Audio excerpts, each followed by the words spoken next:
Never in history has there been a job like this. And yet, the American presidency as we know it today may never have existed had it not been for one man. I think one can debate Washington's intelligence and perhaps his political savvy, but what you cannot debate was the fact that this man was the embodiment of the revolution, and in fact now would become the embodiment of the new American Republic. Washington is the only president who was ever unanimously elected, who ever got every single vote in the Electoral College, and he got that twice. Number 1, George Washington, Federalist, 1789 to 1797, 57 years old, from Virginia. George Washington's inauguration took place on April 30th, 1789 at Federal Hall in New York City. As the first man to take the oath of office, Washington added the words, "So help me God," establishing the very first presidential precedent. So help me God. So help me God. So help me God. So help me God. At best, Washington was apprehensive about his new job. After leaving his home at Mount Vernon, he wrote, "My movements to the chair of government will be accompanied with feelings not unlike those of a culprit who is going to the place of his execution. I greatly fear that my countrymen will expect too much from me."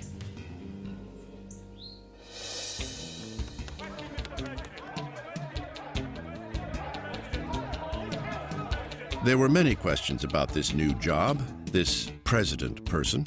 People wondered, what do you say? How do you describe this person, this man who was going to head the United States of America? His Excellency?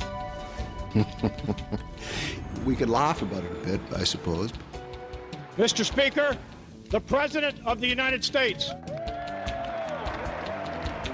But think for a moment what it would be like in our own time if the Sergeant at Arms had to introduce the President today as His Mightiness, His Excellency, His High Mightiness, the President of the United States and Defender of our Liberties. That, in fact, was one of the titles suggested for the President. And he said, no, call me Mr. President. And, I mean, that's a nice gesture. Doesn't mean much, but it's a nice gesture. It almost meant nothing at all. Just weeks after taking office, Washington came down with a rare bacterial infection. Some believe it may have been anthrax picked up on a farm. Washington nearly died, which could have wrecked the fragile new republic. American historians have spent more than 2 centuries now trying to dig up dirt on George Washington to find the flaws in Washington. It's a tough chore. For a long time, Washington was thought of as a nice guy, sort of a boob, not real smart, famous for being tall. George Washington brought many personal qualities to the presidency. His dignity, integrity, and honesty are well known. But he also had his quirks. He refused to shake hands when he became president. He thought that was beneath the presidency. It was all part of establishing the image of the presidency. One example is how Washington projected his physical being. George Washington was the most athletic, the most robust, the most dynamic of all the founding fathers. He was the action hero, if you will, of the 18th century, who was considered by Jefferson the best horseback rider of the entire period. Washington usually rode a white horse named Nelson, and Nelson became a vital part of Washington's public relations package. His version of a tailhook landing. When he would visit towns during the presidency, sometimes he would travel in the comfort of a carriage, most of the distance between towns, but in many cases, he would hop out of that carriage and get on to Nelson and ride into town looking like $1 million, looking like that war hero, that man among men, looking like someone who could lead anyone.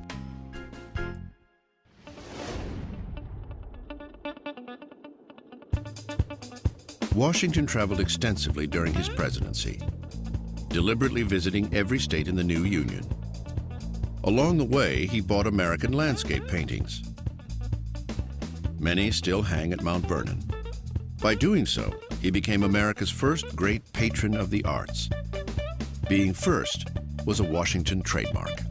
We all knew that he was first in war and first in peace and first in the hearts of his countrymen. But we never knew such things as the fact that he was first in dancing, a minuet man. George Washington loved to dance, and at presidential receptions had ladies waiting in line for one dance with the president. Another thing that he never got credit for, he was first in interior decorating, for example. He was always working on fixing up Mount Vernon, even during the Revolutionary War. He was into designing uniforms. He never got credit. He was like the Calvin Klein of his day. And he was first in gambling. He would bet on anything. He may have had certain personal foibles, but in terms of political leadership, the man was a marvel. Now, I don't know if Washington fully understood what his role was, but he was a man accustomed to commanding. Washington as a general, the way he commanded was to have frequent councils of war and to get everyone's opinion, and then he would judge. And this is the same way he ran his administration as president. He seems to have been a very, very good judge of character and at the same time a good judge of people's talents. So he surrounded himself with people who would do their job and in the process make him look good. In creating the executive branch of government, Washington hired men he knew and trusted. Brilliant men of great talent. Certainly, his first cabinet is probably the best we've ever had. When you have Hamilton at Treasury and Jefferson at State and Henry Knox at War, it just makes every subsequent one look like a pickup team. A chief among them, of course, Alexander Hamilton. I think bringing Hamilton in as Secretary of the Treasury was his landmark achievement because, in fact, Alexander Hamilton set the course of this country in terms of its economy. What Hamilton did was build the framework of a national banking system. As a first step, he proposed that the new government assume all the leftover war debt of the 13 original states, thereby establishing a federal line of credit. In order to get that done, he had to make a deal with people who were reluctant to have it done. These included people such as James Madison and Thomas Jefferson of Virginia, a state that had paid off most of its war debt. The issue of assumption, as it was called, became Washington's first test as president. Behind closed doors, he urged Madison, Jefferson, and Hamilton to consider a compromise. What he offered in return was the location of the nation's capital. The deal was straightforward. Hamilton got the funding, and the Virginians got the federal capital to be permanently located on land that belonged to Virginia. Washington let others hammer out the details. But when it came to choosing the actual site of the new federal city, Washington made the final decision himself. He chose a plot of swampland called Foggy Bottom. It soon became unofficially known as the City of Washington. Because it was just a stone's throw from his home, Washington micromanaged the project. He personally surveyed the land where the new city would be built. He helped lay out the roads, and he left his imprint on the proposed President's Mansion by tinkering with the blueprints. The building would not be finished until November 1800, a year after Washington's death. George Washington is the only president who never serves in Washington. George Washington defined the presidency, but it defined him as well, especially in times of crisis. One troubling crisis arose in 1793 when war broke out between England and France. Suddenly, America was called upon to choose sides. But Washington chose neutrality. It was a decision that would come to haunt his successors.